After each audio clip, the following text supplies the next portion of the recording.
Bonjour à tous, c'est Gilles Mansillon, je venais vous saluer aujourd'hui. J'espère que vous passez une bonne journée. Ici il pleut, il fait froid, un peu le retour de l'hiver.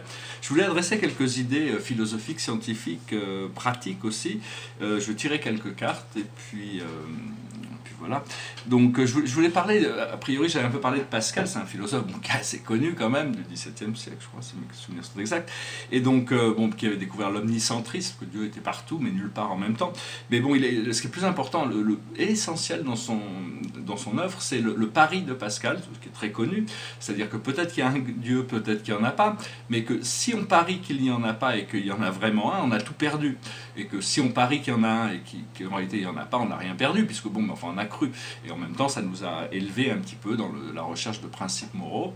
Et que par contre, si on croit en Dieu, enfin inversement, si on ne croit pas si on croit en Dieu et qu'il y en a vraiment un, on a tout gagné. Et par contre, donc bon, c'est vraiment, et ça c'est vrai pour la nature de l'âme éternelle. Si vous croyez en la vie éternelle en tant que votre être véritable,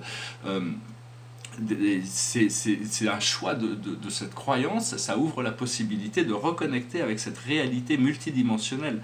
Et donc c'est vraiment un pari qui doit être fait. On peut pas, la volonté, le libre arbitre fonctionne à ce niveau-là aussi, c'est-à-dire que ceux qui choisissent de se concevoir seulement de choisir de ne pas choisir la vie éternelle comme une possibilité de réalité existentielle, c'est un choix quoi. Donc voilà, donc c'est important de faire ce pari. Parce que bon, tous les jours on doit suivre une voie. C'est un peu j'aurais parlé de ce film assez merveilleux, Le Magicien d'Oz. Qui est le Magicien d'Oz? C'est notre âme, c'est lui qui est le programmateur de tout le programme. Hein. C'est vraiment, mais enfin pour le moment on est on est à la recherche et donc tous les jours on doit paver ce chemin de briques jaunes pour arriver à la connaissance, à cette toute-puissance, cette souveraineté. Et tous les philosophes, toutes les religions sont des voies qui nous ont été pavées pour nous aider à retrouver cette connaissance. Et donc ça prouve aussi que bon, le cinéma peut être un art, hein, parce que bon, c'est un film de 1940 qui continue à avoir des pouvoirs de mystification sur l'esprit.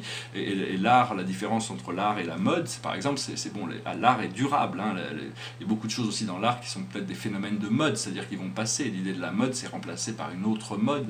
Quand j'étais enfant, je me souviens, ma mère son meilleur ami, c'était quelqu'un qui s'appelait Jacques Chazot, qui était quelqu'un de très, très intelligent et très, très élégant. Et il m'avait dit, bon, parce que j'avais les cheveux longs, à l'époque c'était la mode des cheveux courts, il m'a dit ça n'a aucune importance, il faut être bien avec soi-même. C'est les gens qui ne suivent pas la mode qui font la mode, c'est pas ceux qui suivent la mode.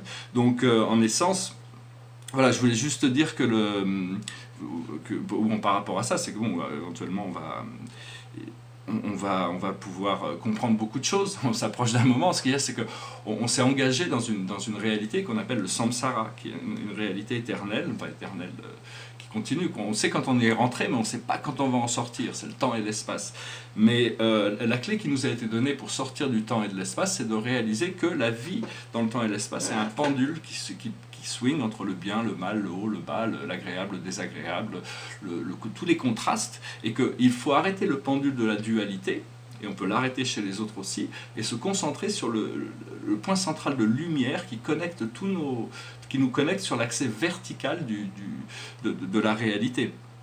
Et donc pour faire ça, bon, c'est à travers la respiration, hein, éventuellement cette centrale de lumière va devenir un pilier de lumière. Bon, c'est pas encore atteint, donc je peux pas trop en parler. Avec l'Aïda et le Bengala, les forces positives et négatives féminine et masculine qui active le Shashuna grâce à l'activation du Kundalini.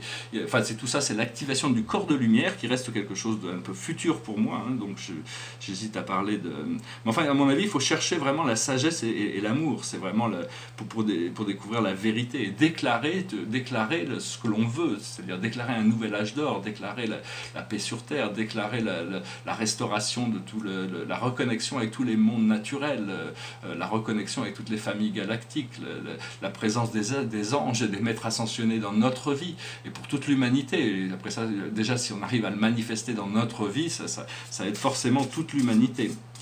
Voilà, je veux aussi donner un petit... je ne peux pas faire ça trop long, mais je voulais juste dire par rapport à travailler avec les grands centres de pouvoir sur Terre, comme par exemple les plus grands centres de pouvoir sur Terre ne sont pas vraiment connus encore, mais c'est le lit de cristal d'Arkansas et le lit de cristal du Brésil sont les deux plus puissants vortex de la planète, mais il y a toutes sortes de vortex sur la planète qui sont des endroits magiques et merveilleux, qui ont des pouvoirs magiques, comme les pyramides d'Égypte ou Machu Picchu, ou toutes sortes d'endroits. Et parce que souvent, ce qui se passe, c'est qu'il y a certains endroits, ces sites, où il y a eu des cristaux sacrés d'Atlantis ont été mis en protection à l'intérieur de la Terre, dans des caves de cristal où elles sont protégées.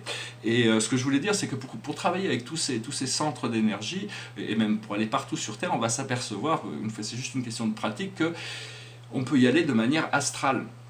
C'est-à-dire, je suis en train de travailler par exemple avec le maître de sagesse, Thoth, mon ami Thoth, mais pour travailler avec lui, je me projette à l'entrée de la pyramide d'Égypte, je suis le chemin qui mène en haut, et puis je descends dans les halls de la Menti. J'ai pas besoin, si je devais y aller physiquement, il faudrait que je fasse ma valise, que je prenne des visas, que je organise un hôtel, je me retrouverai là-bas plongé avec des touristes, dégagé de tout ce qui est spécial. Il faudrait que je rentre en contact avec les prêtres de Thoth pour essayer d'avoir les autorisations, les convaincre de la validité de ma démarche. Et donc tout ça, c'est plus vraiment d'un jour.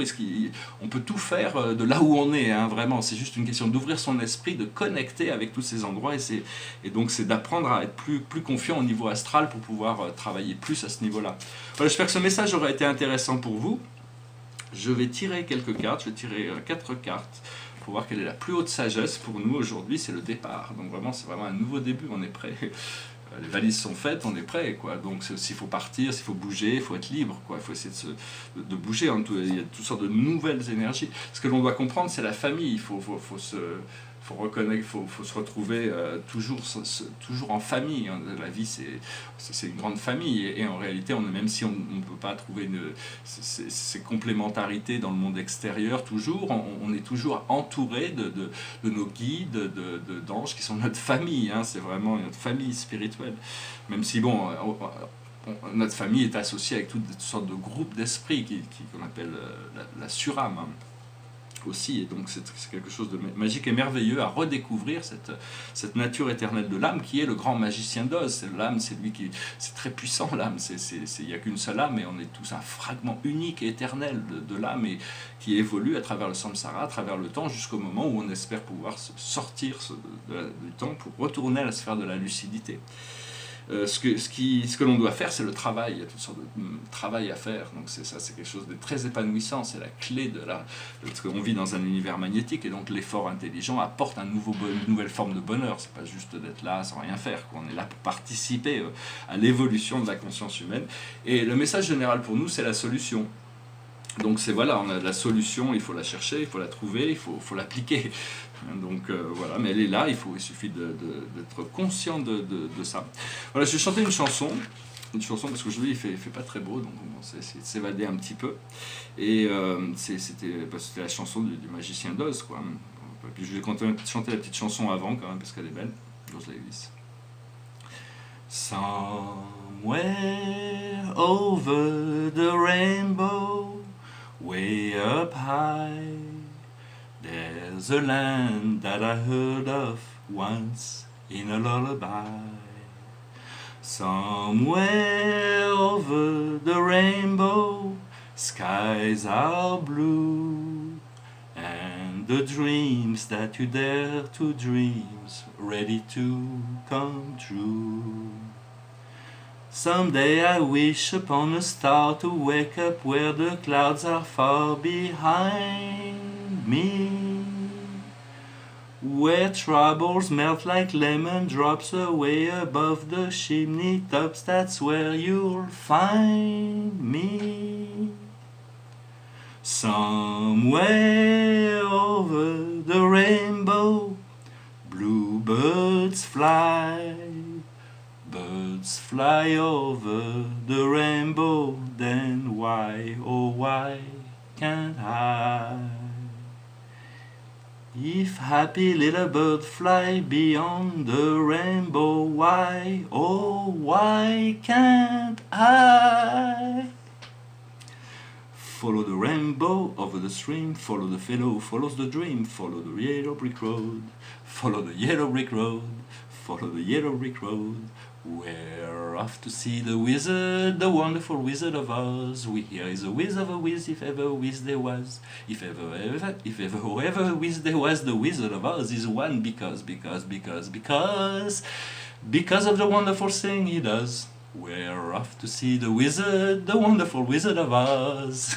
Voilà, je vous remercie. Donc, dans cette journée vers la recherche de la connaissance sur notre route jaune, la route centrale, il faut apprendre à danser, à chanter sur le chemin, parce que tout ce que l'on recherche, on sait qu'on va le trouver, donc autant le rechercher dans la joie et le bonheur. Voilà, je vous souhaite une excellente journée, je vous remercie pour tout. Namasté.